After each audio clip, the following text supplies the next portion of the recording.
ఈరోజు వీడియోలో నేను విశ్లేషణాపూర్వకంగా కొన్ని విషయాలు మీ అందరికీ చెప్పదలుచుకున్నాను. ఈ రోజున employees provident fund organisation Delhi వారు ట్రెమండస్ ప్రెషర్లో ఉన్నారు. ట్రెమండస్ ప్రెషర్లో ఉన్నారని ఎందుకు అంటున్నాను అని చెప్పనంటే, వాళ్ళకి రకరకాల జడ్జిమెంట్ డివిజన్ బెంచ్ల్లో కానీ రకరకాల కోర్టులో కానీ చాలా చాలా నిర్దిష్టంగా క్లియర్గా ఇంకా దీని మీద ఎటువంటి డౌట్ లేదు కాబట్టి వీటి మీద యాక్ట్ చేయండి అని చెప్పి వాళ్ళందరికీ ఆర్డర్లు వెళ్ళటం జరిగిందనమాట. ఆర్డర్లు అంటే కోర్టు ఆర్డర్స్ అనమాట. అయితే అవి ఏమిటయా అని చెప్పనంటే, ఇదివరకు వాళ్ళు చంకలు గుద్దుకొని 1/9/2014 లోపల వాళ్ళు ఎవరికి కూడాను ఇది కవర్ కాదు అన్నారు. దాన్ని ఈ కోర్టు క్లియర్ చేసి కాదు 2016 జడ్జిమెంట్ ఆర్సి గుప్తా గారి ప్రకారం వాళ్ళకు కూడా వస్తుంది. ఎవరైతే 1/9/2014 పూర్వం హయ్యర్ వేజెస్ మీద హయ్యర్ పిఎఫ్ కట్టి ఉన్నారో వాడు 11(3) అప్లికేషన్ పెట్టుకున్నా పెట్టుకోకపోయినా ఇర్రెస్పెక్టివ్ 26(6) అప్లికేషన్ అయినా ఏదైనా సరేగాక ఏమన్నా డాక్యుమెంట్ తక్కువ ఉన్నా సరేగాక కూడాను వాళ్ళందరికీ కూడాను మీరు డిమాండ్ నోటీసులు ఇచ్చి హయ్యర్ పెన్షన్కి వాడిని అర్హులు చేయాల్సిందే అనేది ఒక వాదన. తర్వాత పోతే రకరకాల కోర్టులో ఎగ్జామ్టెడ్ ఎస్టాబ్లిష్మెంటు అనెగ్జామ్టెడ్ ఎస్టాబ్లిష్మెంటు అన్న తేడా లేదు. ప్రతి వాళ్ళకి కూడాను ఈ యొక్క హయ్యర్ పెన్షన్ ఎవరైతే 16/11/95 నుంచి ఇప్పటిదాకా కంటిన్యూషన్లో ఉన్నారో, అంటే 1/9/2014 పూర్వం రిటైర్ అయిపోయి ఉండొచ్చు, దాని తర్వాత ఇంకా పనిచేసి దాని తర్వాత రిటైర్ ఉండొచ్చు, వాళ్ళందరికీ కూడాను ఎగ్జామ్టెడ్ అనెగ్జామ్టెడ్ అన్న భేదభావం లేకుండా మీరు ఖచ్చితంగా వాళ్ళందరికీ కూడాను హైయర్ పెన్షన్ యొక్క డిమాండ్ నోటీసులు ఇచ్చి వాళ్ళు కట్టించుకొని వాళ్ళు హైయర్ పెన్షన్ ఇవ్వవలసింది అని. తర్వాత judgement in rem Punjab and Haryana హైకోర్టులో వాళ్ళు చెప్పినట్టుగా ఇది జడ్జిమెంట్ ఇన్ రెమ్ ప్రోరాటా అన్న మాటే లేదు. ఎవరైతే హయ్యర్ వేజెస్ మీద ఆల్రెడీ కట్టి ఉన్నారో వాళ్ళందరికీ కూడాను ఈ ప్రోరాటా అన్న లింకుని పెట్టి వారి యొక్క పెన్షన్ తగ్గించడానికి వీల్లేదు.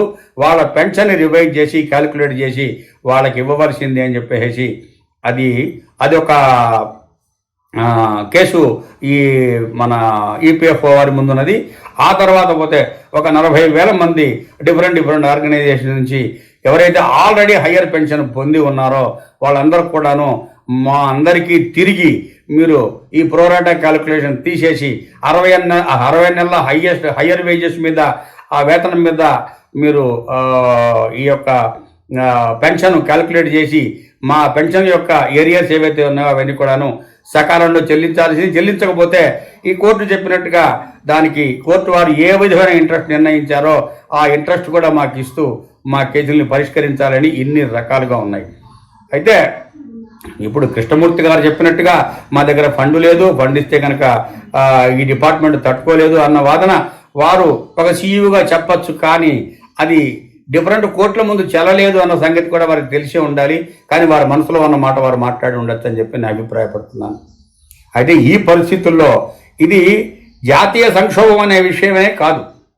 జాతీయ సంక్షోభము నేషనల్ ఎమర్జెన్సీ అని కనుక ఫీల్ అయినట్టయితే సుప్రీంకోర్టు ఆర్డర్ని కూడాను పార్లమెంటు ద్వారా ఒక చట్టం చేసి రిట్రాస్పెక్టివ్గా ఈ జడ్జిమెంట్ లేదు అని నిర్ణయం చేయొచ్చు. ఇది జాతీయ విపత్తు కాదు కనుక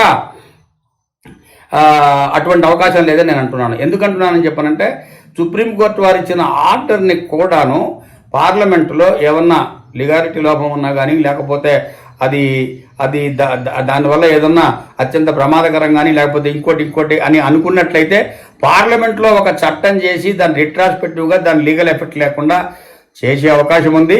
బట్ ఇప్పుడు ఈ యొక్క విషయం ఏదైతే ఉందో ప్రావిడెంట్ ఫండ్ ఆర్గనైజేషన్ వాళ్ళు పెట్టిన వాదన కానీ, ఎందుకంటే వాళ్ళు ఆ లెక్కలన్నీ చాలా తప్పుగా చూపిస్తున్నారు.